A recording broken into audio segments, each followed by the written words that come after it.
વડોદરા કોંગ્રેસમાં ટિકિટ જાહેર થતા ભારે કકળાટ જોવા મળ્યો। કોર્પોરેટર હરીશ પટેલની ટિકિટ કપાતા બળવો કર્યો છે।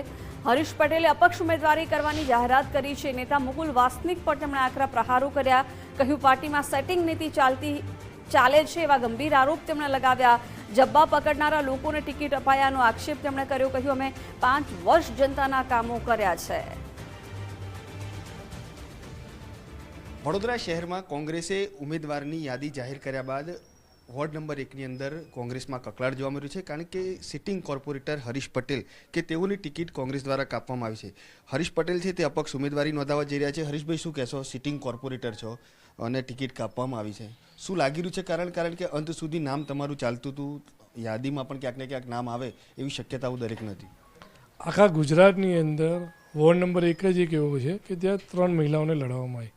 વોર્ડ નંબર 1ની અંદર ચાલુ કોર્પોરેટર તરીકે, જનરલ પાટીદાર તરીકે મારા સિવાય બીજો કોઈ ઓપ્શન હતો નહીં, પણ ઉપર કોઈ સેટિંગ કરીને 3 મહિલાઓને લડાવવામાં આવી છે। મુકુલ વાસનિક જેવા જે રાહુલ ગાંધીના ટીમના મેઇન લીડર છે, એમને ગ્રાઉન્ડ લેવલની પરિસ્થિતિની હકીકત જે છે લોકલ નેતાઓએ કે પ્રભારીઓએ બતાવી નહીં, અને એના જે અમારા વોર્ડના નેતાઓ છે, મુકુલ વાસનિક આગળ જઈને જે ચમચાગીરી કરીને એમના ઓર્ડરથી અમારી ટિકિટ કાપવામાં આવી છે એવું અમને લાગે છે। પણ જે બી હશે, ટિકિટ કાપી છે કંઈ ફરક પડવાનો નથી। અપક્ષ ઉમેદવારી કરવાના છે। 28 તારીખે રિઝલ્ટ આવશે ત્યારે પાર્ટીને પણ ખબર પડશે કે જે એમનો નિર્ણય લીધેલો છે એ કેટલા અંશે સાચો કે ખોટો છે।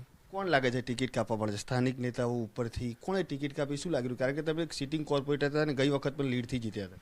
આટલું ક્લિયર તો કીધું। મુકુલ વાસનિક, સ્થાનિક નેતાઓ મુકુલ વાસનિકથી રેલો નીચે ઠેક સુધી આવતો હોય, મુકુલ વાસનિક કહેતા હોય તો અહીંના લોકલ જે નેતાઓ હોય અને ગ્રાઉન્ડ લેવલની જે પરિસ્થિતિ હોય એમને કહેવાની જરૂર છે કે ભાઈ આ વોર્ડમાં આ પરિસ્થિતિ છે, એટલે આ જગ્યાએ આ માણસને લડવાની જરૂર છે। મુકુલ વાસનિક ઓર્ડર કરે એટલે આપણે એને કોઈ સાથે સેટિંગ કરીને ટિકિટ આપી એવું લાગે છે? એવું જ કહેવાય ને।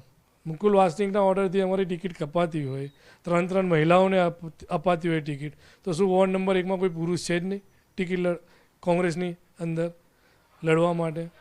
એટલે આ બધી કોંગ્રેસ પાર્ટીમાં જબ્બા પકડવાની નીતિ, ચમચાગીરી કરવાની નીતિ છે।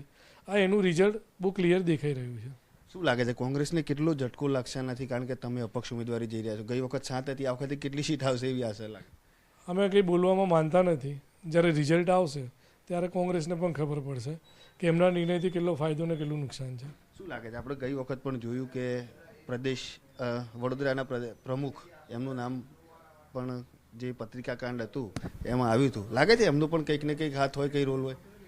હવે તો પાર્ટીએ નક્કી કરવાનું છે કે આટલું ક્લિયર માર્કેટની અંદર ખબર પડતી હોય કે આટલું ઓપન નામ આવતું હોય તો પાર્ટી જે નહીં ને કે ભાજપ સાથે સાઠગાંઠ કરી અમારે બીજા કોઈ સબ્જેક્ટમાં પડવાની જરૂર, અમે અપક્ષ લડવાના છે।